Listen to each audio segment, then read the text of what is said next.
Welcome back. In this video, I want to share with you guys how you can stop putting yourself down, being so self-critical, and remove a lot of these limiting beliefs that are holding you back in life from realizing your full potential.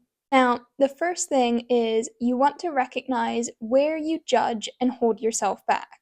And a great way to do this is by asking yourself, what do you judge in other people? And this is exactly how projection works. It's a two-way street because, on the one hand, the things you admire in other people you may be envious of, you also have within yourself.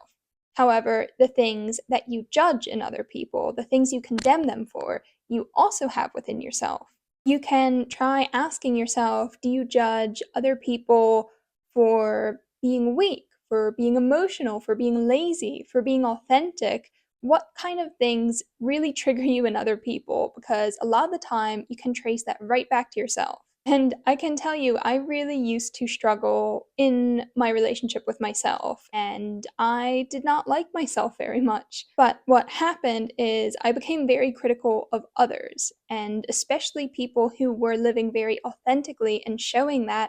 I would judge them for this, and I would then think to myself, how can they be that way? How can they act that way? And I would think that it's not fair, it's wrong. They should try to fit in better. They shouldn't be accepted by others for being this way. And all of these judgments that I was putting on other people were really a reflection of what I was thinking about myself.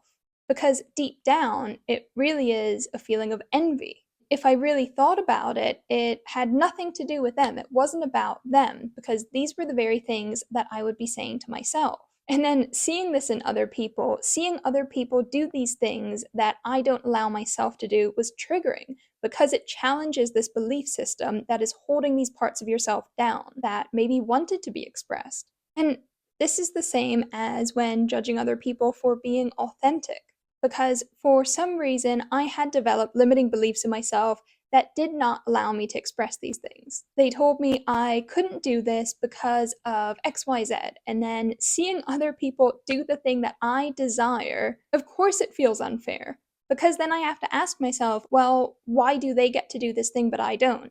Why don't my rules apply to them?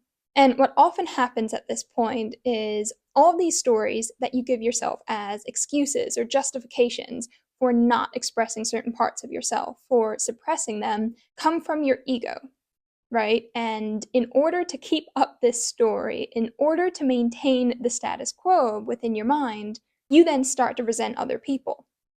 And you try to start tearing them down and finding all of these ways to justify that what they're doing is wrong in order to maintain these rules for yourself. You judge them and you condemn them because otherwise you have to confront this within yourself. And the ego is terrified of that. The ego's whole role is maintaining security. It resists anything that is new because its whole job is survival. It wants to be taken care of and it wants to be socially accepted. So anything that means putting yourself at risk and stepping out of the norm is very scary. You're going to feel a lot of resistance around that. It will always choose what is known and familiar. And this is why you have to be intentional about it if you want to change these beliefs within yourself.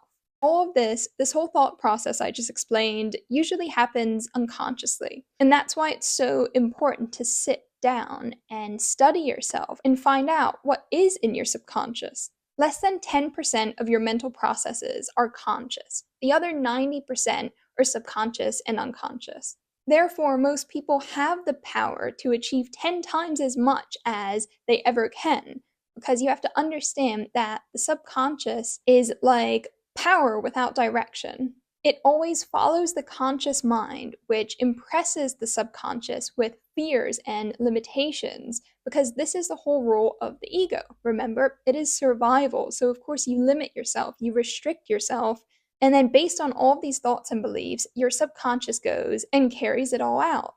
The point of this is you need to learn to direct the subconscious power, because otherwise it just follows the same habits on autopilots that it always does. And these can be all of these negative and self-critical thoughts. They're just habits of the mind. And these are things that maybe you have heard from other people in your surroundings. Maybe they're things you've been told or seen through the media you consume, and now it just runs on habit.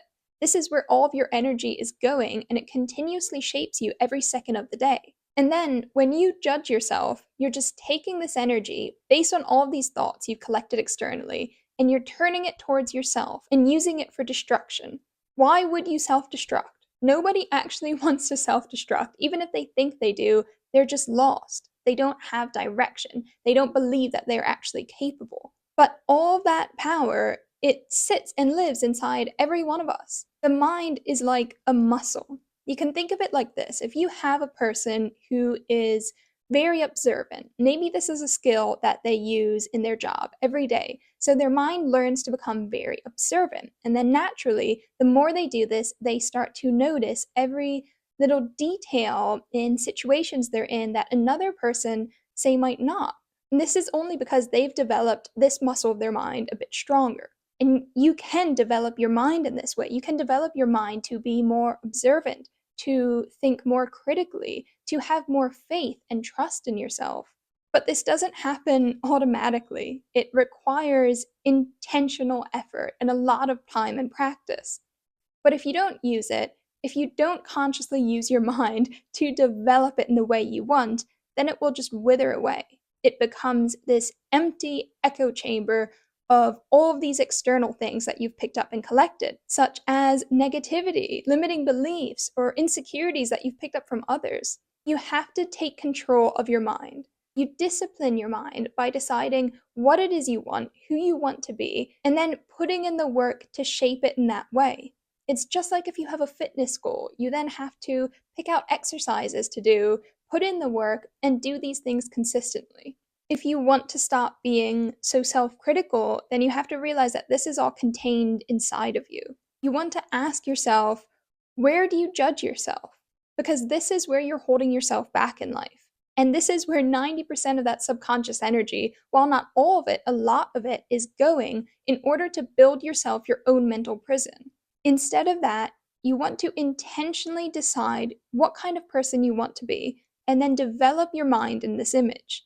For example, maybe you want to be someone who is self confident, someone who is resilient, trusts in themselves, doesn't care about the opinions of others, and is perfectly content in who they are. This doesn't necessarily mean that you think you're perfect, but it means that you can accept yourself, because self criticism is not helpful, it is not constructive, and it's not going to help getting you anywhere. You then want to create intentional thoughts that align with this. You can affirm these qualities in yourself and really speak back to that other voice, that echo of negativity that has just become a habit and runs in your mind, and instead replace it with positive, uplifting thoughts, intentional thoughts, until this as well becomes a habit. Because this is what then will be running in the back of your mind, and it will actually help you. It'll push you forwards instead of holding you back. And if you want to know where you're holding yourself back, it can help to recognize what you honestly think of others. How do you judge others? In other words, what do you project? Because in reality, this is your own task you're being confronted with. And if you can do the work that's needed on this, then you will no longer hold yourself back. You will no longer put yourself down because you've healed these parts of yourself that are constantly being triggered, that restrict yourself. For example, for me, I really had to ask myself, how can I be more authentic? Where am I holding myself back and why? And then, what beliefs do I have that are coming up around this, and are they in my favor? Maybe I need to get rid of some of them. And something I've noticed is that very often, as soon as you bring these beliefs to your consciousness and you recognize them, then as soon as you become aware that they are false, they're not true, and you can prove this to yourself, they often disappear. I used to have the belief that I could not honestly speak my mind around other people. And I became aware of this, and then I made myself actually do it. And as soon as I did, I realized that actually I was okay. And the people who were my true friends, they still stayed with me. And the people who might not have, who would have had a problem with this, they left. But then what loss is that really? You'll realize that this all works towards your own good. It is the pathway to realizing your unique potential in life. And you can't do that when living a lie. You can't do that when hiding behind insecurities or living your life for the opinions of others. Anyway, I hope this helps. I hope this might resonate. And if you're someone who tends to be very self critical and hard on yourself, this is what has worked for me. Thank you so much for watching. You can let me know if you have any questions below, and I'll see you next time. Bye.